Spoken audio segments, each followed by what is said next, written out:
So, a lot of people think that so far this year, the Buccaneers secondary group has not been good. And they have been right to a certain degree. So far, the Buccaneers this year have given up 293.5 passing yards per game. That is the second worst in the league behind the Oakland Raiders. Now, I will say that not all of this is the secondary's fault. Linebackers playing coverage and stuff like that. So it's a mix of both of those units, I will say that, in terms of the overall pass coverage. But not only have the fans been criticizing the secondary, the coaching staff has been criticizing the secondary as well. I believe this is the third or fourth week so far up to this point that Bruce Arians has criticized the secondary, a very young secondary at that. We will get into that. I'm including both the cornerbacks and the safeties here. But Bruce has said multiple times in multiple weeks now that the secondary is, they're young, they're not communicating well enough, they're not playing very good technique, and they've specifically struggled in zone coverage this year, and they've had to play a lot of man because of that,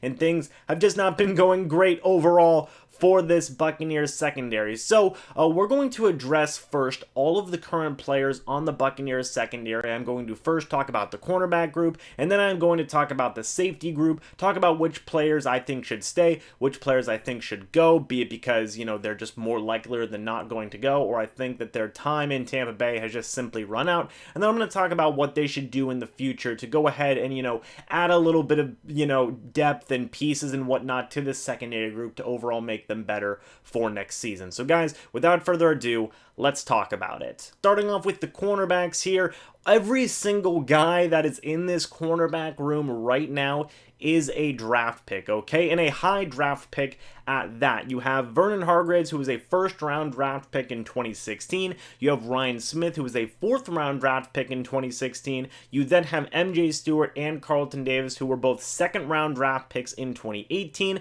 And then finally, you have Shaun Bunting, who was a second-round draft pick in 2019, and Jamel Dean, who was a third-round draft pick in 2019. Now, these guys, like I said, were all draft picks, and the lowest guy, being Ryan Smith, was taken in the fourth round. That's a lot of investment at that cornerback position. And, when you really dig deeper into Jason Light and the drafts that he has conducted as general manager, he really values adding to the secondary, okay? He has invested so many draft picks, not just at the cornerback position, but also at the safety position. We will talk about the safety position in a little bit. But notice how all these guys have been drafted since 2016. That was only 3 years ago, which means all of these guys are going to tend to be pretty young guys, okay? The oldest cornerback that the Buccaneers currently have right now is Ryan Smith, and Ryan Smith is 26 years old, and he is the oldest cornerback. That is crazy to me. He is the long-term veteran of this cornerback group right now, and he's only 26 years old. He's only been in the league for 3 or 4 years by now. So it's a very young, very inexperienced unit. I cannot say that enough. With a lot of these guys, they haven't played a lot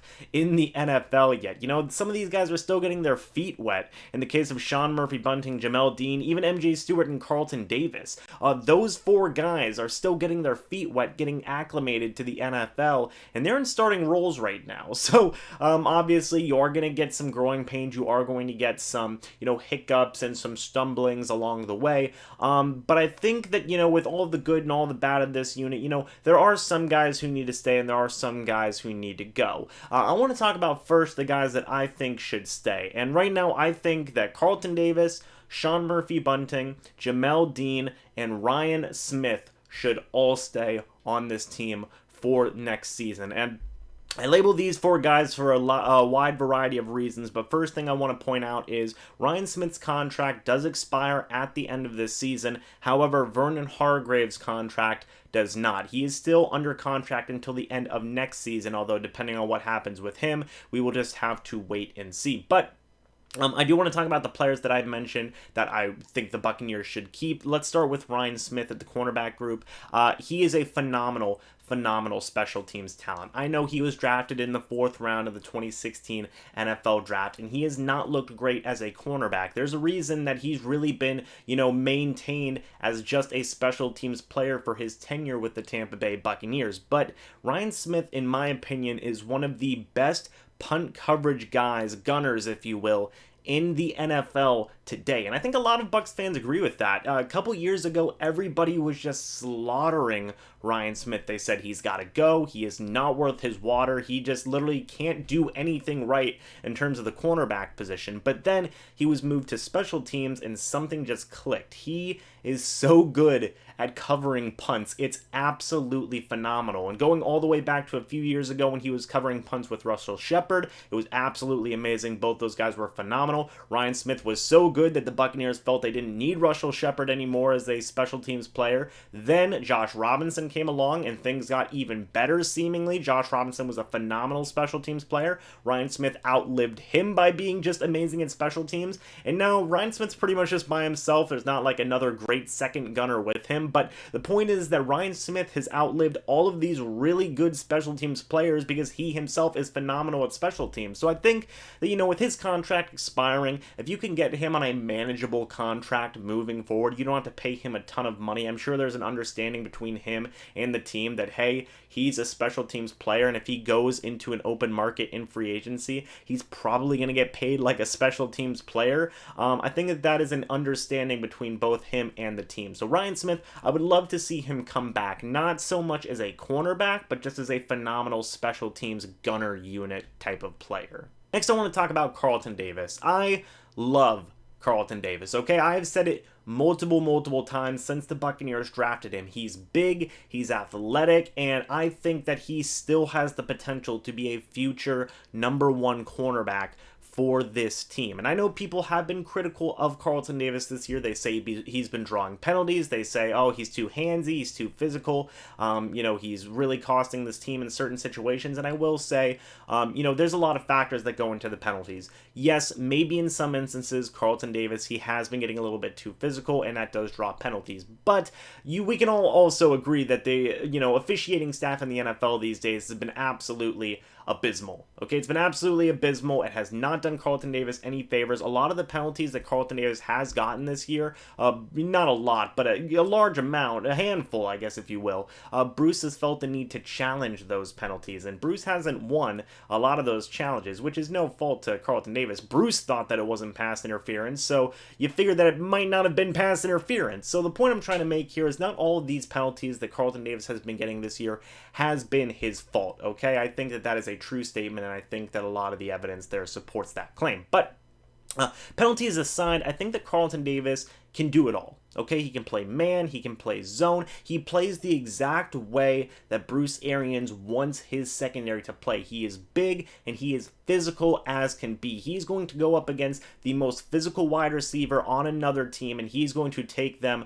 to the limit. The Buccaneers this year have put a lot of faith in Carlton Davis, and it's been very evident when he isn't on the field, the Buccaneers secondary has struggled. It happened last week versus the Seattle Seahawks. It happened again versus the New Orleans Saints back whenever they played a couple of weeks ago versus Teddy Bridgewater. So the point I'm trying to make is when Carlton Davis is on the field, the secondary is better. That is just an absolute fact in my opinion. So for all these reasons that I just mentioned, I think that keeping Carlton Davis and really developing him in this Todd Bowles system, in this Bruce Arians mentality is going to go a long way, and he's going to be one of the biggest building blocks for the future of the Buccaneers secondary. Finally, the last two guys I want to talk about are Sean Murphy-Bunting and Jamel Dean. Let's talk about Sean Murphy-Bunting first, okay? Now, Sean Murphy-Bunting, you know, he just got drafted into the NFL, and I love the guy, okay? He isn't, you know, a very similar build to Carlton Davis, but I think he has a lot of the same attributes that Carlton Davis has in terms of his willpower, his drive, his ability to win,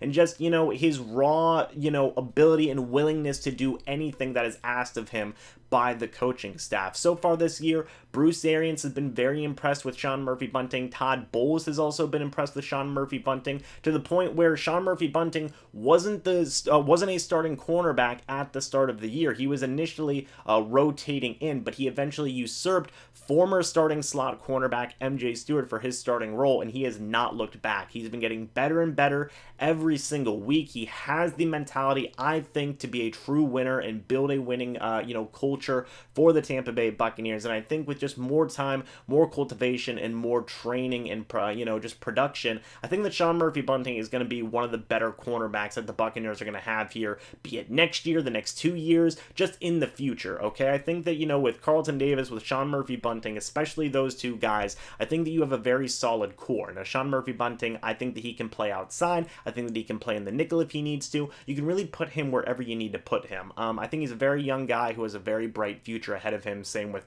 Carlton Davis as well. The last guy I want to talk about is Jamel Dean. Now, Jamel Dean's interesting, and I know people have really harped on him, especially for that last game versus Seattle, where in my opinion, Jamel Dean had his good moments and he had his bad moments. I think he did have more bad than good, but you also got to consider that Jamel Dean has gone through a lot to get to the NFL. He's gone through multiple ACL tears, multiple horrific injuries, and Bruce even admitted this after the game, that Jamel Dean was not in the best football shape. And when Jamel Dean's on, he can be one of the fastest players on your team, period. Okay, he had I believe a 4.27 40-yard dash. That's ridiculous. That is absolutely insane in my opinion. So with Jamel Dean, he's a former college teammate of Carlton Davis. They're both, very physical, very kind of in-your-face kind of guys. They'll play in man coverage, they'll play in zone coverage, they'll do whatever they need to do to succeed. And I think that chemistry with Jamel Dean and Carlton Davis, that is just, a really nice factor indeed. But also I like that, the idea of both these guys having very similar types of mentalities and winning drives and just,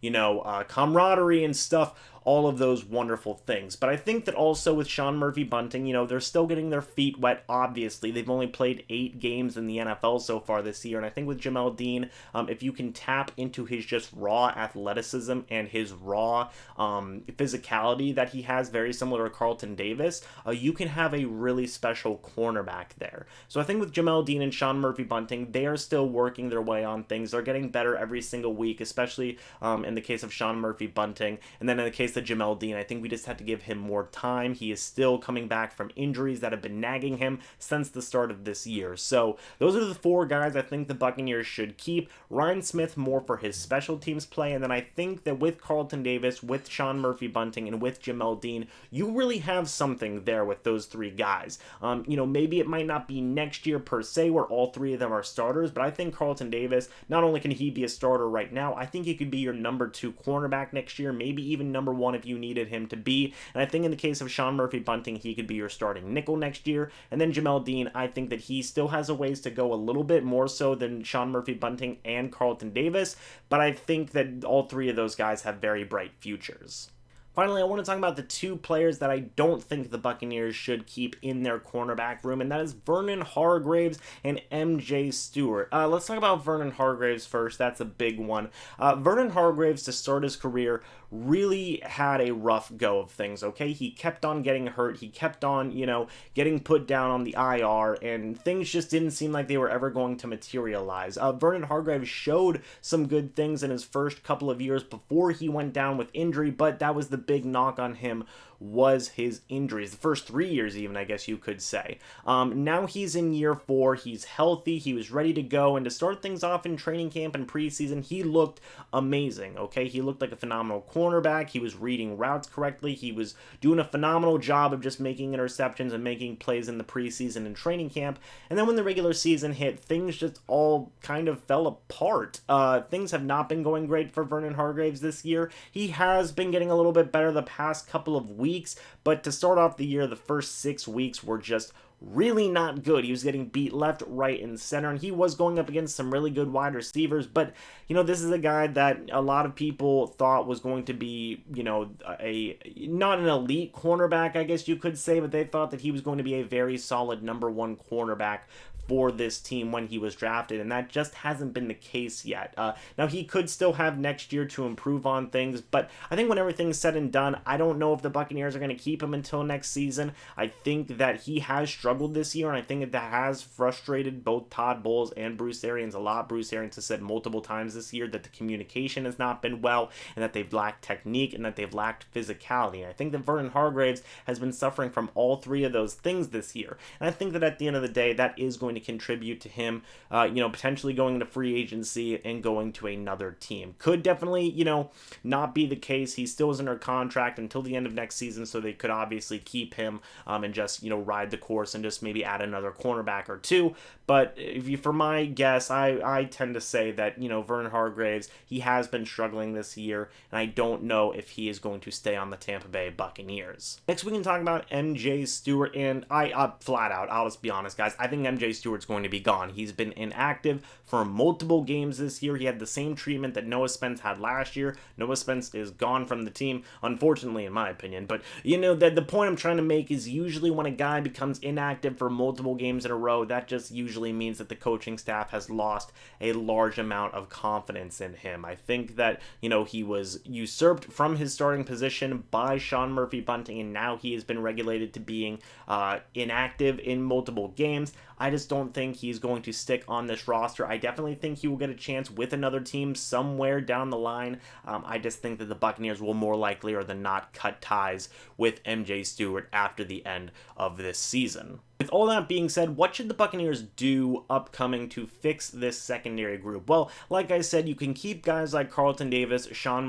Bunting, and Jamel Dean. That's a good group of guys to work with there in terms of their young athleticism and just their overall youth and ability to grow in general. But I think you do need to add a veteran or maybe two in free agency. Now, just because a guy is a veteran does not mean he is going to play good. You have to be very careful about which veterans you bring in. I have no names I can give you right now. We will talk about that more in the offseason, but I do think adding more of a veteran presence can help this secondary. And I think Bruce Arians is 1000% going to explore that idea, be it through trade, be it through free agency signings, you name it. Bruce Arians and Todd Bowles are probably going to explore that possibility. So yeah, guys, ultimately that's everything I have for the cornerback group right now. Let's move on to the safety position. So right now, the Buccaneers currently have 5 safeties, one being on the IR and the other 4 being on the active roster. These safeties are Jordan Whitehead, the 2018 4th-round draft pick, Mike Edwards, a 2019 3rd-round draft pick, Andrew Adams, who is a veteran free agent addition last year and this year. He was added last year, did not get re-signed in the offseason, signed with the Detroit Lions. The Detroit Lions released him, and then he later re-signed with the Tampa Bay Buccaneers this year. And Darian Stewart, who is a veteran addition this, training camp and preseason and whatnot. He is coming from the Denver Broncos. And then on the injured reserve, we have Justin Evans, who is a 2017 2nd-round draft pick. And important thing to note here is that both Darian Stewart and Andrew Adams' contracts expire at the end of this year. So going into this upcoming offseason is going to be Jordan Whitehead, Mike Edwards, and possibly Justin Evans, depending on what happens with his injury, as the only safeties on this roster. So like I said, even more draft picks invested here. A 2nd, a 3rd, and a 4th-round draft pick invested in this secondary in the last 3 years. Again, that's a lot of investment in my opinion, considering there's only 2 starting safeties on a team. That's, again, a lot of investment. Now, I do want to talk about Justin Evans real quick. The case with his foot and ankle injuries, whatever's going on with him, I'm not sure. We haven't had any updates about those injuries. He may be ready to play for next season. He may not be. I have no idea. I don't want to see another Kendall Beckwith situation happen because that would be absolutely depressing. And I don't want that to happen to Justin Evans. I think that he can be a good safety, and if he is to play for the Tampa Bay Buccaneers in the future, he could be our starting safety easily, or at the very least compete for a starting job with Jordan Whitehead and Mike Edwards. But right now, we just don't have enough information on his injuries. So as unfortunate as that is, I can't really talk about his future right now with the team. I can talk about the 3 guys I do think the Buccaneers should keep from this group. And I think the Buccaneers should keep Jordan Whitehead, Mike Edwards, and Andrew Adams. Let's talk about the 2 draft picks first, Jordan Whitehead and Mike Edwards, respectively. Talking about Jordan Whitehead first, this guy has been absolutely amazing since he has been drafted, especially in run defense. He has been so good in attacking opposing teams' running games. It's been absolutely amazing. He is one of the, top reasons why the Buccaneers, in my opinion, have one of the better rushing defenses this year. Jordan Whitehead is a big part of that. He hits his gap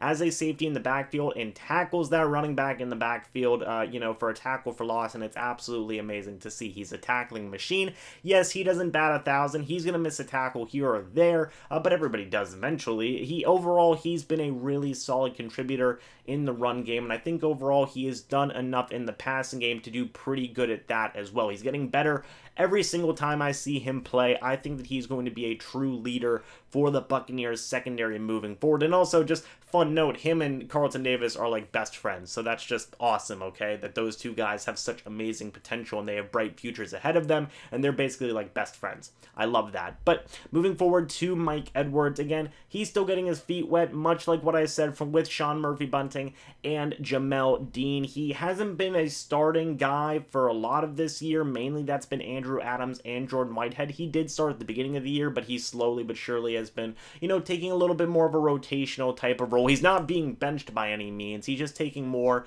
of a rotational type of role, which I think is fine. He's a third-round draft pick. He doesn't need to start right away. You can get him eased into the NFL and get him eased into his role that he is going to have in the future with this team. I think next year or even the next 2 years, him and Jordan Whitehead as your two starting safeties is going to be filthy. And I think it's going to be absolutely amazing that the Buccaneers are going to have two such young safeties to lead the charge, to, lead that backfield of that secondary at the safety position. Whoever else they decide to bring in, we will talk about that in a little bit. But having those two guys in the next, 2-3 years, they're going to have more experience. They're going to have more production under their belts. Even next year, it's going to be awesome to see. Finally, the last guy I think they should keep, Andrew Adams, a veteran addition from last year, a veteran addition from this year. Andrew Adams has done some awesome things, okay, in his limited time. He just seems to make things work with the Tampa Bay Buccaneers. I'm not really sure